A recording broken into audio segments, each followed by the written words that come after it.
ताज्या घडामोडी पाहिजेत तर मग C24 तास या आपल्या YouTube चॅनलला लाईक करा, शेअर करा, सबस्क्राइब करा आणि बेल आयकॉनवरती क्लिक करायला विसरू नका। नाशिक शहरामध्ये सुरू असणाऱ्या मुसळधार पावसामुळे निष्काळजीपणाचे दोन प्रकार समोर आलेत।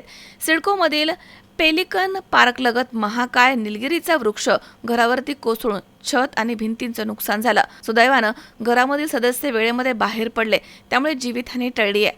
परिसरामधील धोकादायक वृक्षांच्या बाबत वारंवार तक्रारी करून देखील महापालिकेच्या उद्यान विभागानं कारवाई न केल्याचा आरोप नागरिकांनी केला। दुसरीकडे नवीन नाशिकमधील सह्याद्रीनगर इथे शाळेची व्हॅन पावसाच्या पाण्याखाली लपलेल्या खड्ड्यामध्ये अडकली आणि या घटनेमध्ये वाहनाचं मोठं नुकसान झालंय आणि विद्यार्थ्यांची तारांबळ उडाली।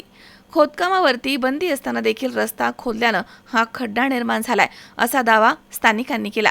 या दोनही घटनांमुळे पावसाळ्यापूर्वी धोकादायक वृक्षांची छाटणी, रस्त्यांची दुरुस्ती आणि खोदकामानंतर तातडीनं पुनर्बांधणी न झाल्यामुळे नागरिकांच्या सुरक्षिततेचा प्रश्न ऐरणीवरती आला आहे।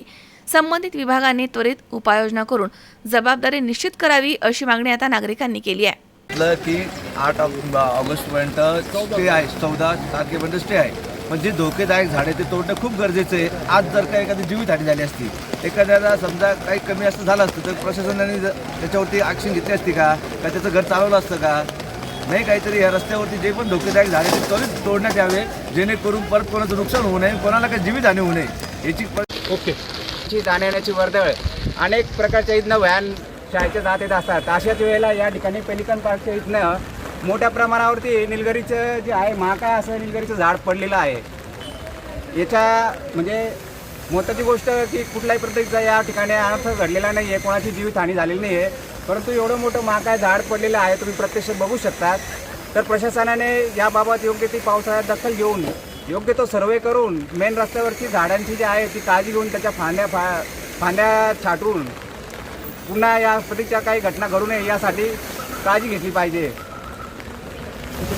50 ठिकाणी झाडं पडलेली आहेत कालच्या वादळामुळे पावसाने, आणि हरित लवाद स्टे असल्यामुळे आम्ही फांदी पण तोडू शकत नव्हतो। आता हे जे पडलेलं झाड आहे आणि आजूबाजूचे धोकादायक वृक्ष आहेत ते आम्ही आता उंची पण कमी करून देतो। पण स्थानिक नागरिकांचं असं म्हणणं आहे। किरण आहेर, C24 तास, नाशिक।